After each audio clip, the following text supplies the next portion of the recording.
नमस्कार, मैं हूं पवन त्यागी। टू चाइल्ड पॉलिसी को लेकर पूरे देश से मांग उठ रही थी और यह मांग उस समय ज्यादा तेज हो गई जब लोगों ने देखा कि कोरोना काल में जिस तरह से पूरे देश में अस्पतालों में बेड फुल हुए, ऑक्सीजन नहीं मिल रही थी, लोगों को दवाइयां नहीं मिल रही थी। उसका एक कारण यह था कि माना गया कि भारत की जनसंख्या बड़ी तेजी से बढ़ रही है। कुछ लोग इस जनसंख्या को नियंत्रण करने के बारे में विचार नहीं कर रहे हैं। वहीं कुछ लोग पढ़े लिखे जो हैं वो पहले से ही इसके लिए चिंता प्रकट कर चुके हैं कि भारत की आबादी जिस तरह से बढ़ रही है और वो चीन को भी पछाड़ने को तैयार है, जबकि चीन की जो क्षेत्रफल है चीन का वो भारत से कई गुना बड़ा है, लेकिन जनसंख्या अभी भी भारत के लगभग है। तो भारत का क्षेत्रफल सीमित है, लेकिन उसके बावजूद जनसंख्या विस्फोटक स्थिति में आ गई है। इसको लेकर केंद्र पर लगातार दबाव बनाया जा रहा है।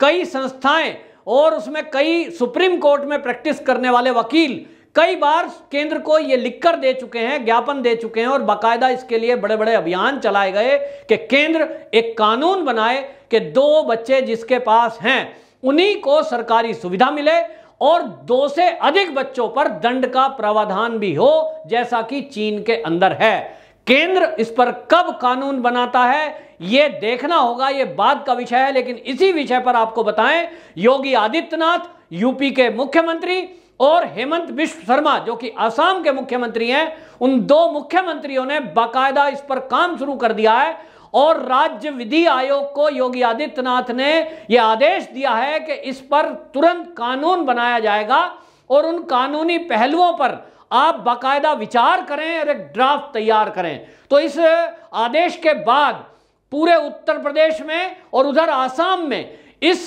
कानून की सभी लोग तारीफ कर रहे हैं, स्वागत कर रहे हैं और काफी खुशी है, क्योंकि लोगों का कहना यह है कि हमारे भारत में आज की स्थिति क्या है। आज भी हमारे भारत में जो टैक्स देने वाले लोग हैं वो डायरेक्ट टैक्स देने वाले लोग केवल 3% हैं। ये एक बड़ी हकीकत है। और यानी 97% वो लोग हैं जो इन्हीं 3% के द्वारा दिए गए टैक्स उसको खाने वाले, यानी जो उपभोग करने वाले हैं। जो भी फ्री में राशन है, चाहे फ्री में दवाइयां हैं, सरकारी अस्पतालों की सुविधाएं, डॉक्टरों की फीस, मेडिकल स्टाफ, फ्री दवाई, सरकारी स्कूलों में फ्री शिक्षा, ये सब जो वर्ग पाते हैं ये 3% टैक्स देने वाले लोगों के पैसे से होता है। और इसी कारण ये जो टैक्स देने वाले लोग हैं, आप देखिए कि साल दर साल केंद्र सरकार कभी भी टैक्स देने वालों को छूट नहीं दे पा रही, वो दायरा कभी हटा ही नहीं। आज जीएसटी के जरिए लोगों से टैक्स लिया जा रहा है, जीएसटी का कलेक्शन खूब बढ़ गया है, लेकिन उसके बावजूद लोग सवाल करते हैं पेट्रोल के रेट क्यों नहीं घट रहे हैं। तो साहब क्यों नहीं घट रहे हैं? क्योंकि बाकी चीजों में जो फ्री बांटने खाने वाले लोग हैं उनकी संख्या लगातार बढ़ती जा रही है और इसको कहीं ना कहीं नियंत्रण करना पड़ेगा, नहीं तो यह विस्फोटक स्थिति ऐसी हो जाएगी कि आज की डेट में जमीन के नीचे पानी नहीं है, पानी का स्तर लगातार घटता जा रहा है। एक समय ऐसा आएगा कि पानी के लिए लड़ाई होगी, ऐसा वैज्ञानिक भी कहते हैं। अभी हमने देख ही लिया कोरोना के काल में जिस तरह से दवाइयों को लेकर मारामारी हुई, काला बाजारी हुई, ऑक्सीजन को लेकर काला बाजारी हुई और इस तरह से लोगों की जो मृत्यु हुई है, इस मृत्यु के पीछे भी एक कारण यह है कि जनसंख्या यदि नियंत्रित होती तो हमारे संसाधन जो सीमित हैं इसी में बहुत लोगों की जान बच सकती थी, लेकिन ऐसा नहीं हुआ। तो इस पर आपको बताएं, उत्तर प्रदेश सरकार और असम सरकार ने बाकायदा ड्राफ्ट तैयार किया है और ऐसा माना जा रहा है कि इसके लिए आपको बताएं, ये पहले ही बताया गया है इस ड्राफ्ट में जो सरकारी फैसिलिटी हैं, अब सरकार के द्वारा जो राज्य सरकार में उत्तर प्रदेश के जो राज्य विधि आयोग के अध्यक्ष हैं न्यायमूर्ति एएन मित्तल, उन्होंने कहा है कि जो पहले से ही सुविधा ले रहे हैं, यानी पहले से ही कोई सरकारी नौकरी में है, उनके बारे में भी विचार किया जाएगा कि उनको क्या किया जाए कि उनको भी कंट्रोल में लाया जाए। यहां तक कि जो उपाध्याय वकील हैं सुप्रीम कोर्ट के, वो तो ये कहते हैं कि अश्वनी उपाध्याय, वो ये कहते हैं कि इसमें दंड का प्रावधान भी हो। तो अब ये राज्य विधि आयोग है, सारे पहलुओं पर विचार करके ये ड्राफ्ट में क्या डालते हैं ये बात की बात है। लेकिन जो मांग की जा रही है और जो इस तरह के कानून के जानकार हैं वो कहते हैं कि इसमें क्या होना चाहिए कि एक तो जो राशन के द्वारा फ्री में लोगों को हर महीने महीने में 2 बार राशन दिया जा रहा है, पीडीएफ राशन, वो ना दिया जाए। तो इससे लोगों को क्या होगा, आज की डेट में हो क्या रहा है, कोविड काल में भी और पूरे साल केंद्र सरकार की तरफ से 1 यूनिट यानी एक व्यक्ति के लिए 5 किलो गेहूं, 5 किलो चावल और दाल, ये राशन के जरिए दिया जाता है। यदि किसी के घर में 10 बच्चे हैं, बीवी बच्चे मिलाकर 10 लोग हैं, तो इसका मतलब उनको हर 15 दिन में 50 किलो गेहूं, 50 किलो चावल और उनको 10 किलो दाल मिलती है। ये जो भार पड़ता है ये टैक्स पेयर पर पड़ता है, केंद्र सरकार पर पड़ता है। तो लोगों का कहना है कि ये राशन नहीं दिया जाएगा तो अपने खुद से जब वो पालन पोषण लोगों को करना पड़ेगा तो विचार करेंगे कि बच्चे 2 ही अच्छे। और इस नारे को यूं तो इंदिरा गांधी ने दिया था, उस समय इंदिरा गांधी के समय में जबरदस्ती लोगों को पकड़कर नसबंदियां कराई गई थी। आपको बताएं, लोगों के प्रमोशन रोक दिए गए थे, टीचरों को यहां तक बाउंड किया गया था कि उनको नौकरियों तक से निकाल दिया गया था कि जिसने नसबंदी नहीं कराई नौकरी से बाहर जाएगा। बहुत सारे लोगों को उसमें नौकरी गंवानी पड़ी थी। उस समय जब ये जबरदस्ती हो रहा था और इमरजेंसी लगाकर इंदिरा गांधी की तरफ से किया गया था, तब सारे कांग्रेस वाले इसके पक्ष में खड़े हो गए थे और कह रहे थे साहब नियंत्रण के लिए जरूरी है। लेकिन आज वही विपक्ष इस जनसंख्या नियंत्रण का विरोध कर रहा है, केवल और केवल तुष्टीकरण और वोटों की गंदी राजनीति के कारण, जबकि ये देश हित में है। पूरे देश के समझदार लोग इसका स्वागत कर रहे हैं कि किसी को भी फ्री में राशन उसी व्यक्ति को दिया जाए, या दिया जाए तो केवल 2 बच्चों के लिए दिया जाए, यानी मियां बीवी 2 और 2 बच्चे, 4 लोगों से अधिक का राशन किसी भी फैमिली को ना दिया जाए। तो 2 लोगों को मिलेगा, 2 पति पत्नी हो गए, कुल मिलाकर 4।